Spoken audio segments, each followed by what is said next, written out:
tubahaye ikaze abadukurikiye ku Ibendera TV. Dufite rero umutumirwa uyu munsi. Nago ndi butinde nitwa na Cretine Hirushwa hano ni ku Ibendera TV. Tumaze kumenyerana nkuko bisanzwe, ndabibutsa gukora like na subscribe kuri channel yacu Ibendera TV, muduhe n'ibitekerezo byanyu, hanyuma ejo bundi namwe dukomeze kugenda atubagezaho ibyo mwishimira. Reka twakire umutumirwa wacu uyu munsi. Ikaze ku Ibendera TV. Murakoze cyane.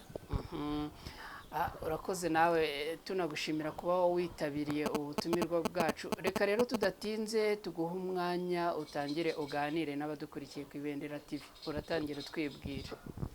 Murakoze cyane. Amazina yanjye ni Tuyisenge Emmanuel, ariko amazina nkoresha mu buhanzi ni Emi Smart. Emi Smart niryo zina nzwiho. Nkaba maze igihe nkora ibihangano cyane cyane biramya bihimbaza Imana, akaba ari muri urwo rwego rero ngeze hano kugira ngo ngaragaze ibihangano byanjye ndetse nanjye nshobore kwimenyekanisha. Murakoze. Ubundi nabibabwiye nkuko nitwa, amazina yanjye ni Tuyisenge Emmanuel, ariko nashatse guhina Emmanuel ngo nkore Emi. Hanyuma havuyemo Emi. Emi iva muri Emmanuel. Yes. Noneho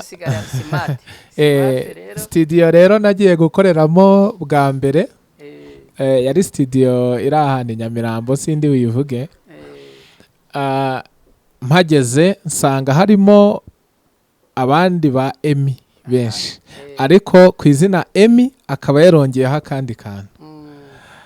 Ngeze kuri studio rero, abantu nahasanze, producer n'abandi bantu, abahanzi bari bahari, bakajya bavuga ati ariko uyu musore ko mbona ari smart ra, ko mbona ari smart, ko mbona ari smart. Ubwo uwo mu producer rero ahita avuga ati ariko wijya kure, kuva bari kuvuga ko uri smart, reka dufate izina ryawe dushyireho Smart. Nuko byabaye Emi Smart, izina riba riramfashe nyine. Yarambatije. Ariko yanakwise neza. Murakoze cyane. Hanyuma rero uti nitwa Emi Smart cyangwa se Tuyisenge Emmanuel. Reka abantu rero bamenye neza ni muntu ki Emi Smart, yavukiye he, yavutse ryari, atuye he, abarezwa hehe. Hanyuma mukanya tuze kwerekeza no mu rundi ruhande rugendanye n'ubuhanzi. Murakoze cyane. Navukiye mu mujyi wa Kigali, mu karere ka Gasabo, umurenge wa Kacyiru. Niho mu rugo, niho mvuka. Hanyuma ni naho nakuriye, birumvikana. Amashuri abanza niho nayize mu ishuri ribanza rya Kacyiru. Amashuri yisumbuye nayize ahantu habiri. Ni hari haruguru y'Ikinamba cyangwa ni hano imbere ya Presidence? Munsi ya Presidence. Rero amashuri abanza yo nayize kuri Ecole Primaire de Kacyiru. Hanyuma amashuri yisumbuye Troncome nyiga kuri Groupe Scolaire Shyogwe, iri mu karere ka Muhanga. Hanyuma cycle ya kabiri nyiga muri TTC Bicumbi. Hanyuma nyuma ya TTC Bicumbi naje gukomereza muri mu cyahoze cyitwa KIE, ubu ngubu ni University of Rwanda College of Education. Yari ifite campus hano i Remera. Ubu ngubu yarimutse, yagiye Rukara, ariko icyo gihe twigiraga hano i Remera. Cyane rwose. Nyuma yaho rero naje kujya mu kazi birumvikana ubu ngubu nkora ku kigo cya TTC Nyamata niho nigisha birumvikana TTC zigira cycle ihera mu wa 4 kugera mu wa 6 naho ngaho nigishayo amasomo y'icyongereza igifaransa twavuga indimi muri rusange niko kazi nkora ariko hejuru y'ibyo nkongeraho rero n'akazi k'ubuhanzi ngenda mpanga nkurikije bien sûr iyo mfite umwanya kuko ntago ariko kazi ka mbere nkora ahubwo nta kazi nkora ndangije akandi murakoze. Ubuhanzi bwo ndakwibikiye reka nze mu kanya turaza kubyinjiramo ariko ndagira ngo abantu bakumenye neza. Urumva twakiriye ku Ibendera TV umuntu uvuga indimi birumvikana abantu baraza kugukuraho cyangwa kugusaruraho byinshi. None se emisimate waba ufite ababyeyi? Birumvikana ko yenda niba unabafite uraza kutubwira amazina yabo kuko abantu nabyo bagenda babikenera cyane kubimenya. Murakoze cyane. Ni amahirwe ababyeyi banjye bariho juste batuye Kacyiru nk'uko nabivuze niho mu rugo niho tuvuka niho dutuye. Mfite ababyeyi papa wanjye yitwa Bakomeza Cyprien, hanyuma mama wanjye yitwa Mukaburanga Immaculée, bose baracyariho. Hanyuma nkaba mvukana n'abana famiye yacu turi 8 ninjye mukuru mfite ninjye mfura birumvikana. Hanyuma nkaba mfite barumuna banjye 6 na mushiki wanjye umwe tuvukana n'umukobwa umwe akaba ari we Bucura. Cyane ibyo birabaye rero. Hanyuma mu buhanzi rero uti ndi umuhanzi. Nibyo. Ubuhanzi bwawe bwaje bute? Byatangiye ryari? Wabikomoye hehe? Murakoze. Ubundi iby'ubuhanzi twabikomoye ku babyeyi kubera ko niba mubizi nk'uko mubizi inshuro nyinshi abakristu cyane cyane bo mu matorero ya ADPR cyangwa muri aya matorero bakunze kwita ya kirokore, usanga umwana avuka asanga ababyeyi be bari mu makorari nawe agakura ari muri korari.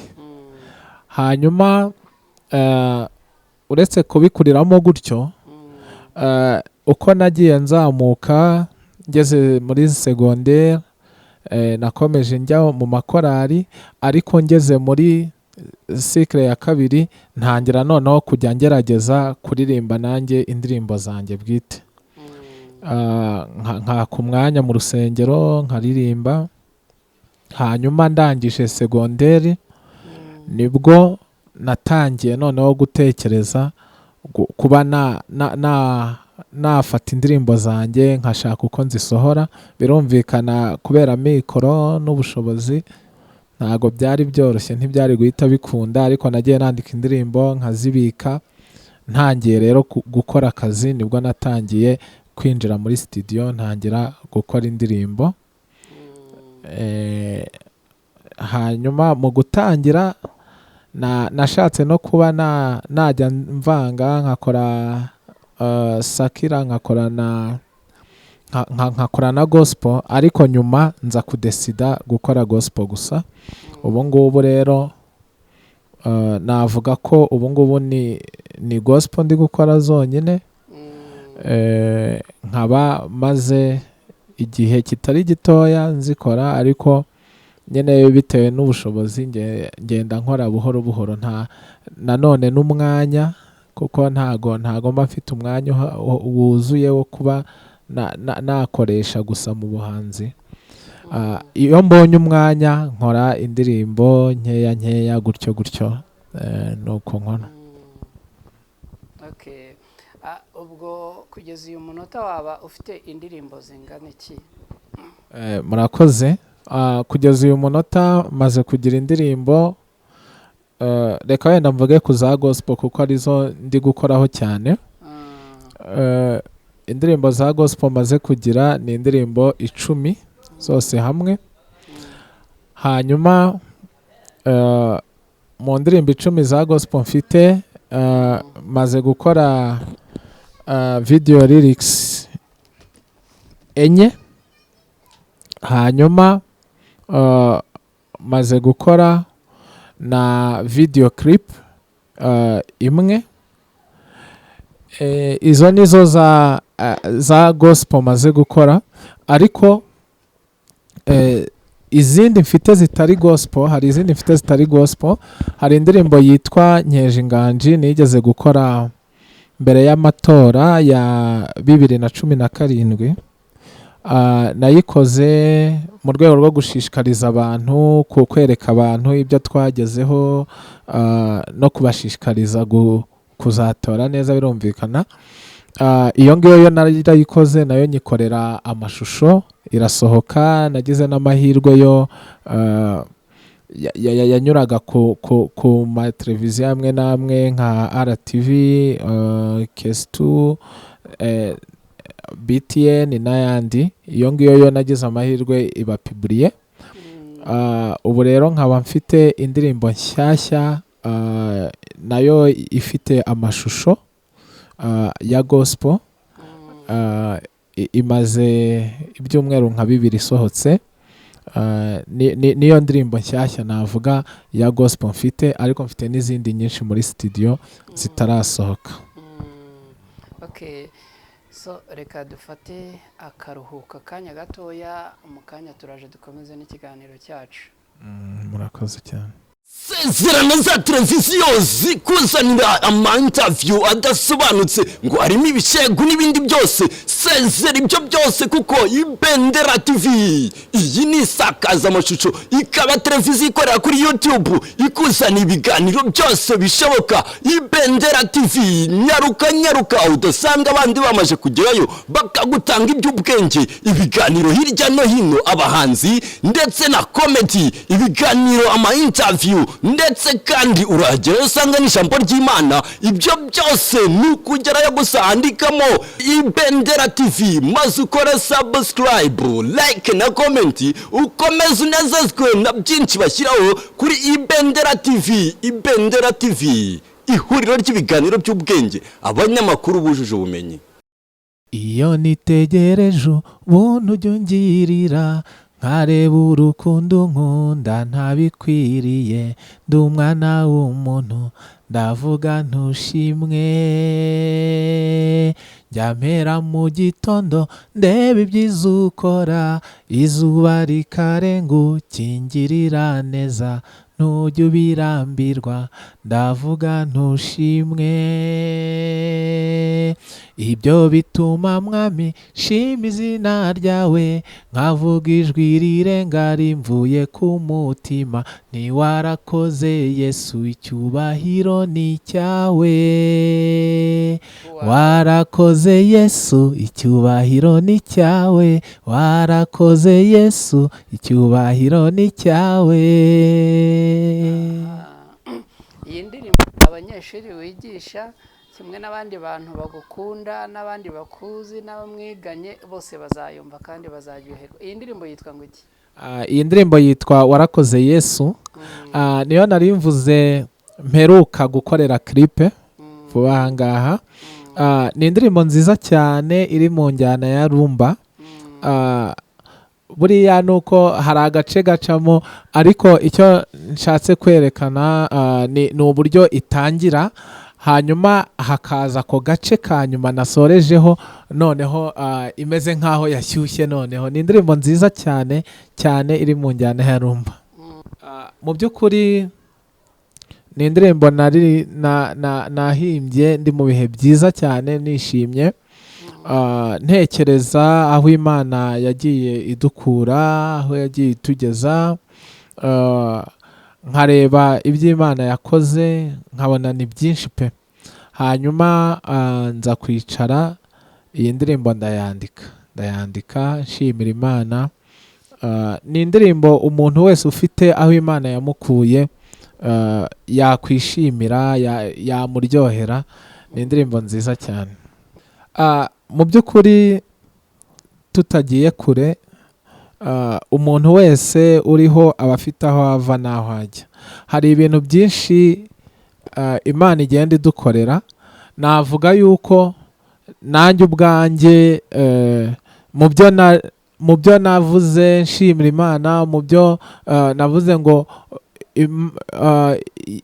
mpera mu gitondo izuba rikarenga Imana ikingirira neza, mu by'ukuri bisa neza cyane n'ubuzima bwanjye naciyemo n'ubuzima mbamo n'uyu munsi. Murakoze cyane.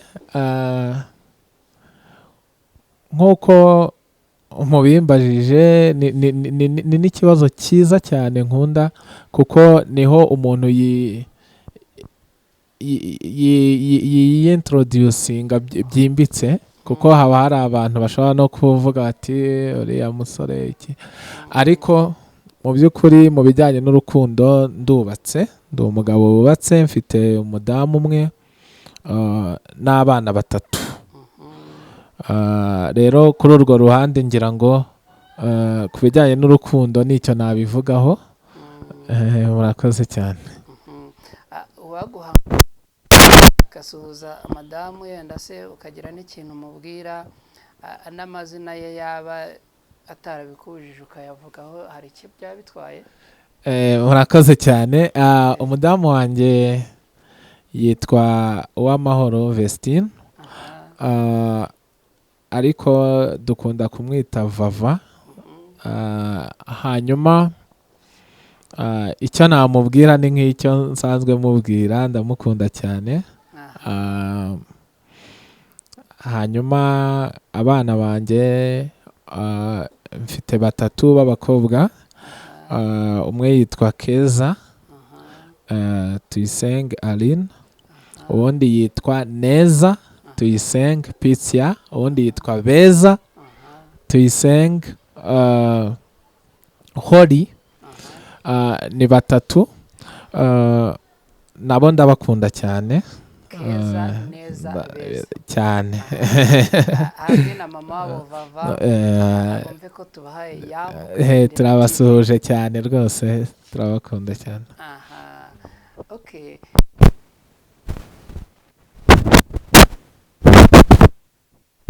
Ugiteguye umuhanzi, nihe hantu ukomora ubuhanzi bwawe mu banyamuziki bandi basanzwe? Murakoze cyane. Kuva nkiri mutoya cyane, hari umuhanzi bita Don Moon. Ni umuhanzi mwiza cyane uririmba gospel. Ndamukunda cyane, niwe nkunda gukurikira indirimbo ze, nkunda gukurikira message atanga mu ndirimbo, nkunda gukurikira n'uburyo abaho, n'uburyo aviva gospel, kabona rwose ni umuntu uri totally different. Navuga ko ari we nkunze gufataho icyitegererezo, cyane cyane kuri uburyo yandika, uburyo atransmeta message. Ariko wenda ushobora kumbaza uti se kuki utaririmba muri ziriya njyana? Birumvikana injyana zo biterwa na message nshaka gutransmeta n'injyana ndi bwumvire bo bimfashemo. Yenda uhitwe unafatiraho dusobanurire wowe injyana uririmbamo, mukanyaro umaze kutubwira ko hari indirimbo ufite yo muri rumba. Ese naho ngaho werekeje cyangwa se ugenda uhindagura bitewe nuko uwo munsi waramutse? Murakoze. Injyana ndirimbamo ntago ziterwa nuko naramutse, ahubwo ziterwa na message nshaka gutanga. Nk'urugero, ngiye gutanga message wenda ijyanye no kuramya ntago nkoresha rumba. Icyo gihe binsaba kuba nakoresha nka R&B kuko niyo ifasha umuntu cyane kwisubiramo, gutekereza, kuzamura icyubahiro cy'Imana. R&B wumva ariyo bijyana cyane. Ariko nanone nk'iriya ndirimbo ya rumba ni uburyo bwo guhimbaza Imana ariko wishimye, ku buryo ari n'ubishoboye yabyina. Aho ngaho ntibiri gusaba meditation cyane, birasaba kuba wumva wishimye. Icyo gihe nabwo iyo message nabonye yakwirana n'iyo njyana ya rumba. Hari n'izindi mfite, hari iyo mfite iri muri reggae, hari iyindi mfite iri muri iri afrobeat. Mbese biterwa n'icyo nshatse kuvuga, bigaterwa na message nshaka na mood nshaka abantu kujyamo, iri bubafashe gucengerwa neza n'ibyo n'ubutumwa buri mu ndirimbo. Hari indirimbo yitwa God Will Make a Way. Ni indirimbo iyo uyumvise uravuga uti malgré situation ndimo ariko Imana irahari, izaca inzira aho zitari, ibibazo ndimo nzabisohokamo. Mbese ikaba ari indirimbo ishyiramo abantu ibyiringiro. Niyo ndirimbo navuga inyenspira cyane, ariko hari n'izindi nyinshi afite nka Our Father n'izindi zitandukanye. Donc ndazikurikira zose, ariko message yo muri iyo ndirimbo navuga ko yanyenspiye cyane kurusha n'izindi nyinshi afite. Ku buryo wenda abantu bashobora kuvuga bati no mu Rwanda hari uwo agenderaho areberaho. Murakoze. Mu Rwanda barahari abahanzi benshi ba gospel kandi beza, ariko wenda sinzi niba gufatamo umwe bitatuma wenda abandi bavuga bati hariho nk'igihe uvuga uti akaririmbo nk'akiyo nkumvishije biramfasha, ukavuga uti hari igihe numvisha aka karirimbo ndi mu bihe n'ibi numva kagezaho kankura naho kangeza. Yenda tukirinda yenda kuba twavuga umuhanzi, ariko byibuze icyo nzi cyo buri umuntu uko byagenda kose afite akaririmbo gafite igihe kigeze kamunyura kakamukora ku mutima. Mu Rwanda abahanzi bose ba gospel bo mu Rwanda ndabakurikira,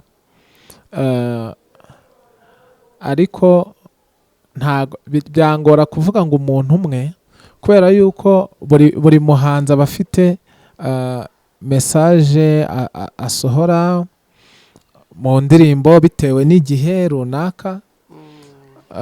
Ariko tugiye wenda nko mu baramyi cyane, hari indirimbo nyinshi za Israel Mbonyi nkunda kureberaho, nkunda kumva, zikamfasha nanjye ubwanjye ku buryo nshobora no kuba ndahandi hantu nanjye nkaba bibaye ngombwa nanayiririmbaho. Indirimbo za Israel Mbonyi ziramfasha cyane, ariko nk'uko nabivuze n'abandi bose ndabubaha, ndabemera, ibyo bakora birashimishije kandi ni byiza. Ariko ubwo nuko wambwiye uti vuga wenda umwe muri benshi, ariko ubundi navuga liste ndende rwose. Nta mu worshiper n'umwe wo mu Rwanda ntemera. Birumvikana cyane ko umuryango wa gospel mu Rwanda umaze no kuba umuryango mugari wagutse. Okay, so reka tukuhe akanya abadukurikiye abari hirya no hino, abakunzi bawe abakurikira Ibendera TV tuguhe umwanya hanyuma wongere utugezeho akandi karirimbo umva duteguriye. Iyi ni indirimbo ifasha cyane cyane abantu bari mu bihe bibi, ibereka yuko Yesu ashoboye byose. Ni indirimbo nayo iri muri ikoze mu njyana ya Afrobeat. Ariko ntekereza yuko utayikoze uri mu bihe bibi. Ahubwo nayikoze ndi mu bihe byiza. Noneho nifuza kubwira abantu ko Yesu ashoboye, ko nta kidashoboka iyo Yesu yategetse. Biratandukanye ariko byose bigendeye kuri cya kintu cyo gusubiza amaso inyuma, ukajya uvuga uti ibi bintu nari nzi ko bitazakunda none ndabona bishobotse. Noneho ugahita ukuramo message ukavuga uti reka mbwire n'abandi bafite ibintu bumva bigoye bitazakunda, babwire yuko Imana ishobora byose, ko nta kidashobokera Imana, nk'uko n'ijambo ry'Imana ritubwira ngo ibidashobokera abantu bishobokera Imana. Nta kidashoboka byose birashoboka, Yesu iyo yategetse byose birashoboka. Ntukishinge umwanzi ashaka kuguca intege, wowe wizere gusa byose birashoboka. Ibibazo byawe nshuti ntibigukange, hari Imana ishobora byose. Kuri yo byose ni nk'ubufindo, senga cyane kandi ugire kwizera, izabikora izabirangiza. Iri kumwe natwe byose birashoboka, nta kidashoboka byose birashoboka. Yesu iyo yategetse byose birashoboka. Ntukishinge umwanzi ashaka kuguca intege, wowe wizere gusa byose birashoboka. Burya inzira zayo zirenga ibihumbi, ntacyo yananirwa irabishoboye. Kuramaganya mu mutima, Umukiza arakwibutse, nk'uko yabikoze agaturisha inyanja. Imbere ye byose birashoboka, nta kidashoboka byose birashoboka. Yesu iyo yategetse byose birashoboka. Ntukishinge umwanzi ashaka kuguca intege, wowe wizere gusa byose birashoboka.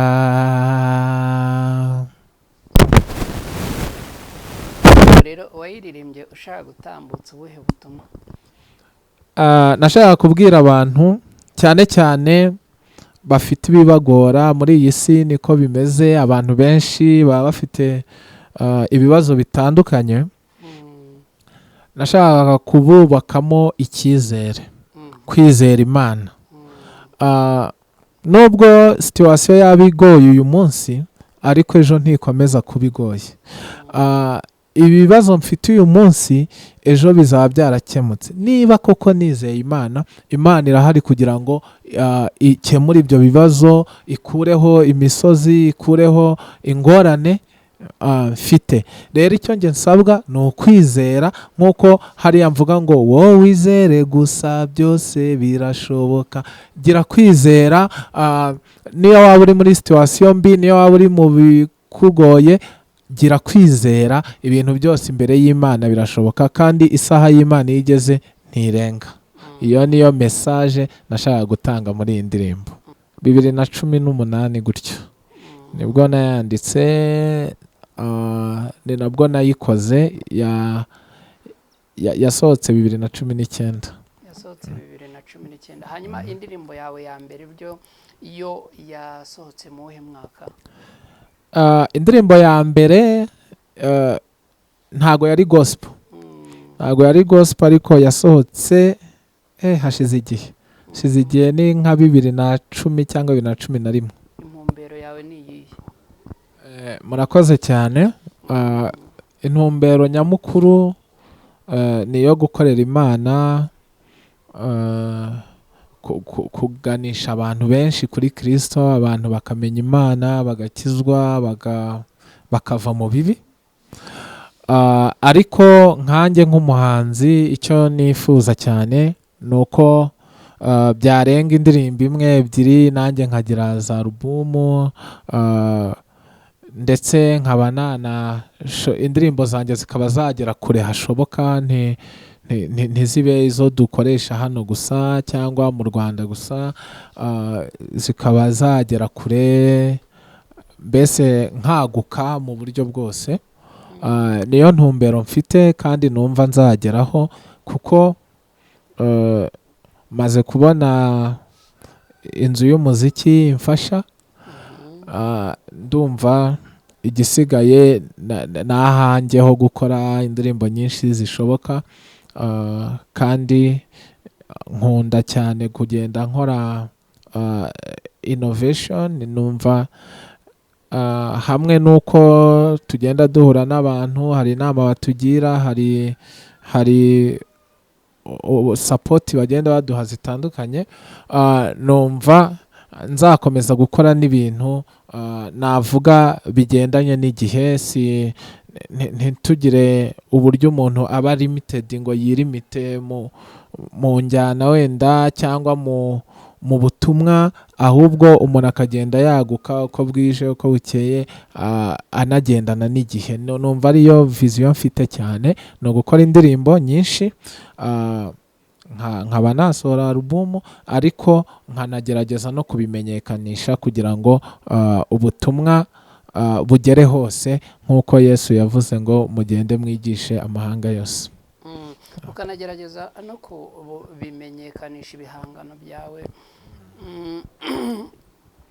Smart muri gospel nta mafaranga abamo. Harimo abantu bajya muri gospel ejo bagacika intege kubera ko amafaranga ari makeya. We wishingikirije icyo, urumva uzahangana n'iyo mbogamizi gute, kubera ko bakunze kuvuga ko muri gospel nta mafaranga abamo? Murakoze. Mu by'ukuri ngira ngo biterwa nuko umushinga w'umuntu umeze. Ngewe kuririmba ntago naririmbye ngira ngo wenda nkuremo amafaranga cyane. Nabibabwiye mfite akandi kazi nkora, ahubwo kubera yuko icyo kintu cyo kuririmba kimbamo, nabibabwiye kuva tukiri abana twakomeje turirimba, numva ntahagarika kuririmba, ahubwo kuko umwanya usigaye ari mutoya, ntago nyifite umwanya uhagije ku buryo ntajya nko mu makorari worship team ngo mboneke regularly nk'uko biba bitegetswe. Niyo mpamvu navuze nti reka noneho muri ya mpano Imana yampaye ngerageze ndirimbe. Mu by'ukuri ntago main purpose yo kuririmba ari amafaranga ngamije, ariko wenda ntago nahamya neza yuko ibyo bavuga ngo ntayabamo, ntago mbyemera neza. Hari n'abaririmbyi benshi tuzi ba gospel kandi bayabonye, ahubwo biterwa n'umugisha Imana yaguhaye, biterwa n'uburyo nawe ukoramo. Nk'uko nabivuze, kwa kundi yino ukora, ni ukuvuga ngo uwemvestisamo ashaka kubona inyungu, ngira ngo arayibona. Ariko ngewe mainly ntago ndi money oriented muri iyi career. Nshaka gusa yuko ntambutse ubutumwa, ariko hamwe n'Imana nk'uko nabibabwiye byose birashoboka. Ntago nanone naca intege abandi babikora ngo nta mafaranga bazabona. N'amafaranga abamo.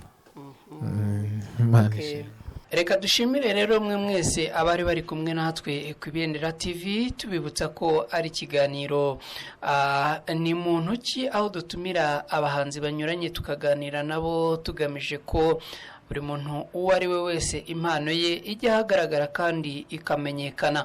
Uyu munsi rero twari turi kumwe na Tuyisenge Emmanuel uzwi nka Smart waturutse hariya mu karere ka Bugesera. Twizera ko ikiganiro twagiranye kizagira icyo kibasigira.